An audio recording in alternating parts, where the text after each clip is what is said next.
One of the great challenges of federations is that while the federal government and state governments enjoy some individual autonomy, they must still operate as one government, the government of the federation, in order to serve the best interests, the best economic and social interests of the people. So when we speak of the Nigerian economy, it is the sum of the economies of the federal government and the states. Yet, each government determines its own priorities, draws up its own budget, and implements its own programs and projects.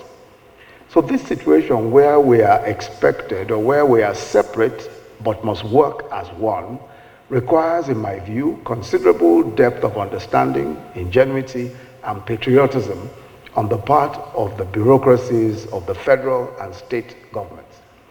So a meeting such as this, where the agenda and modalities for collaboration may be set, is, in my view, an eminently sensible idea and requires the full support of all of us if we are to meet the expectations of our people. Permit me to briefly narrate a success story, just to demonstrate the seminal importance of the federal and state cooperation in achieving national objectives. One of the crucial concerns of our economic development agenda, as we set it in what is called our Economic Recovery and Growth Plan, and I'm sure most of us are familiar with it, was how to ramp up local and foreign investments with a view to creating jobs. So we needed to dramatically improve the ease of doing business in Nigeria. Our plans involved, amongst other things, speeding up the efficiency in acquisition of land and registration of title, and obtaining construction permits, etc. To do this, or to achieve any of these objectives, we of course needed to work collaboratively with the states. Registration of title and construction permits are in any event exclusively within the competence of states. So we shared our 60-day National Action Plan with the states at the National Economic Council meeting, and then we picked two focal states, Lagos and Kano, and worked with them for months to shorten the processes required to obtain these approvals. We set ourselves, as I said, 60 days to achieve these targets, and we succeeded phenomenally. We moved up an unprecedented 24 spaces in the World Bank Ease of Doing Business rankings, and were declared one of the 10 most improved economies in the world in 2017.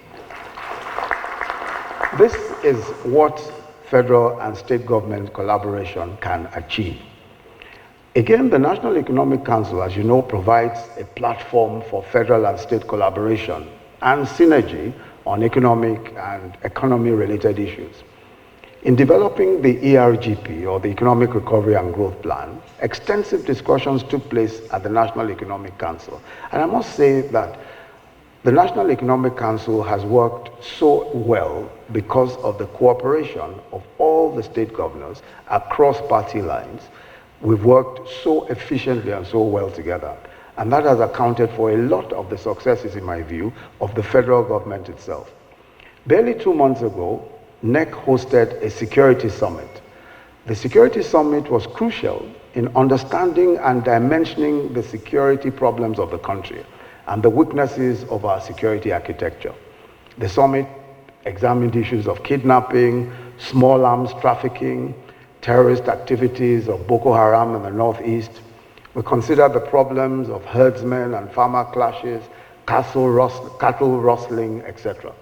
Several initiatives were approved, and one of the things I think that bears mentioning is that it was on account of the security summit that the governors at the governors forum subsequently decided that they would vote a certain sum of money, which has become somewhat controversial, the $1 billion, to assist the security architecture of the country. Now, it was to assist all of the issues, including policing in the states, community policing, all of the different security challenges that we had.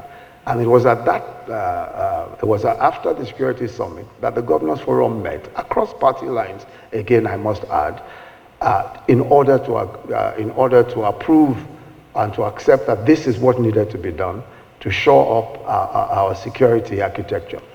But despite the important initiatives and decisions of NEC, little will be achieved if we do not have relevant state government agencies actively working with the federal government to implement.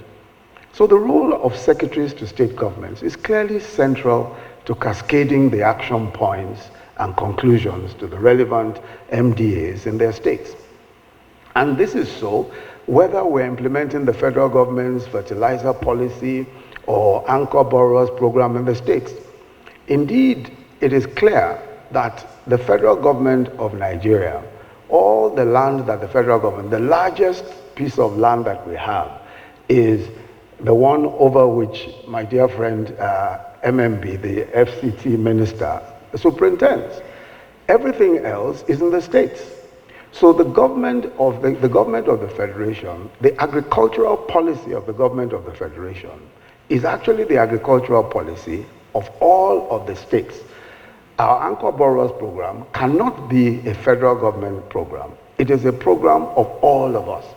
So is the fertilizer program. It's a program of all of us because we control no territory outside of Abuja and perhaps a few scattered pieces of federal lands here and there.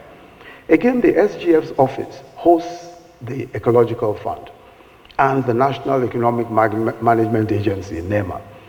And this is just an example of two agencies that are hosted by the SGF's office.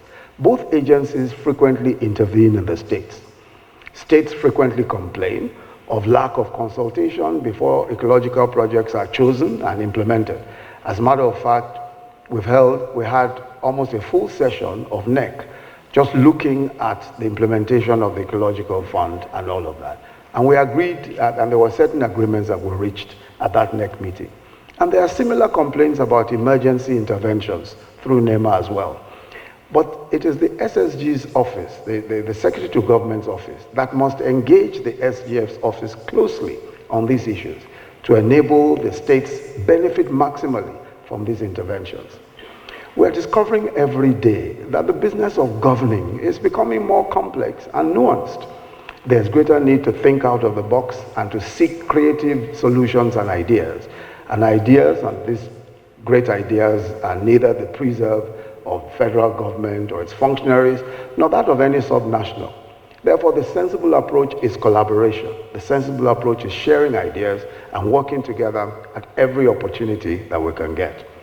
I've always been humbled by the incredible opportunity that public service gives us to make a difference in the lives of millions of people.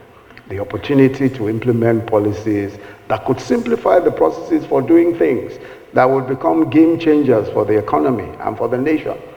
Even the opportunity to serve at such high levels of government in a nation of 180 million people. How many will ever be SGF or SSG? Even if you were to change the Secretary to Government every year, in 10 years, you still will have less than 500 SSGs in the entire country of 180 million people.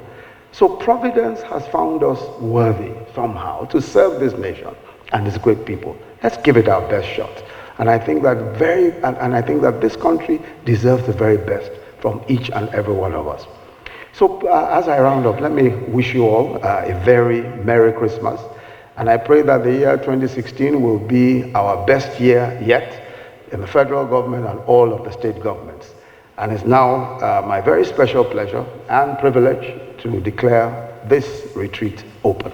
Thank you very much.